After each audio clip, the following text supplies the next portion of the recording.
कहानीपुर नाम का एक छोटा सा गांव था। उस गांव में रहता था एक सीधा साधा भोला रामू नाम का गरीब किसान।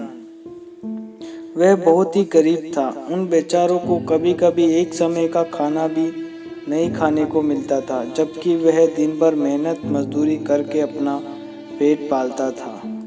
रामू के घर में उसकी पत्नी और वह अकेला दोनों एक साथ रहते थे। एक बार क्या हुआ, रामू खेत में खेती कर रहा था। तभी अचानक उसका जो कुदाल था वह एक जोर से किसी धातु से टकराया और तेज आवाज आई। यह सुनकर बेचारा रामू चौंक के घबरा गया और बोला, अरे ये क्या, मेरी कुदाल किस वस्तु से इतनी जोर से टकराई। उसने खोद कर निकाला तो वहां पत्थर का घड़ा निकला। खाली घड़ा और फूटी किस्मत। रामू सोचने लगा, आखिर इस घड़े का मैं क्या करूं। उसने ये सोचकर घड़े को सेव के पेड़ के नीचे ले जाकर रख दिया। उससे वहां रख रामू अपना खेती का काम करने लगा। फिर दोपहर के समय वह अपना खाना लेकर सेव के पेड़ के नीचे खाना खाने आ गया। भूखा थका रामू अचानक घड़े में देखता है तो ये क्या, घड़ा सेव से भरा था। उसने सोचा कि अरे, इस खाली घड़े में इतने सेव कहाँ से आए। खैर, ज्यादा ने सोचते हुए रामू सेब निकाल कर खाने लगा और फिर घड़ा रख दिया। अभी सेव खा ही रहा था, तभी एक और सेव घड़े में गिर जाता है। फिर भी पूरा घड़ा भर जाता है सेव से। घबराया रामू पूरी तरह हैरान हो गया, लेकिन तुरंत ही समझ गया ये कोई ऐसा वैसा घड़ा नहीं है, बल्कि निश्चित ही कोई जादुई घड़ा है।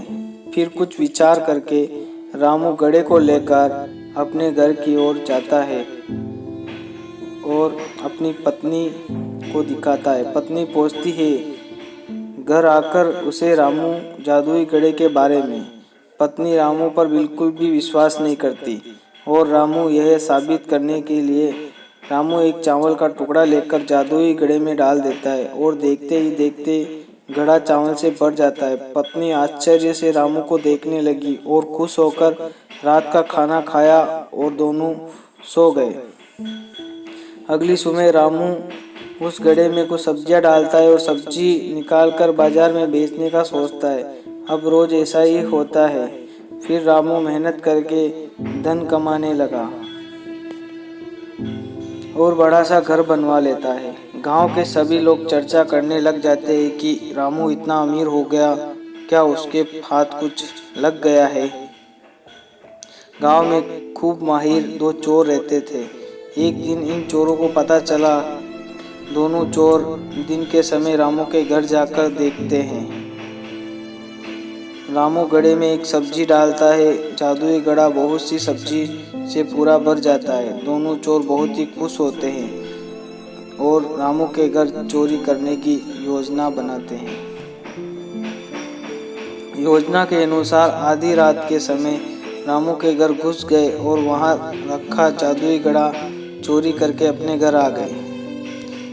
एक चोर जादुई घड़े में को परखने के लिए उसमें एक सिक्का डाल देता है। हमेशा की तरह एक सिक्का बहुत सारे सोने के सिक्के बन जाते हैं।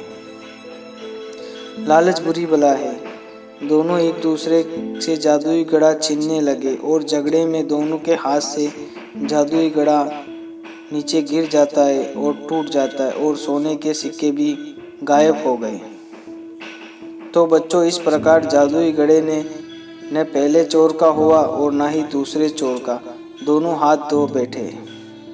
इस कहानी से हमें यह शिक्षा मिलती है कि चोरी करना पाप है और चोरी की वस्तुएं ज़्यादा समय तक नहीं टिका करती है।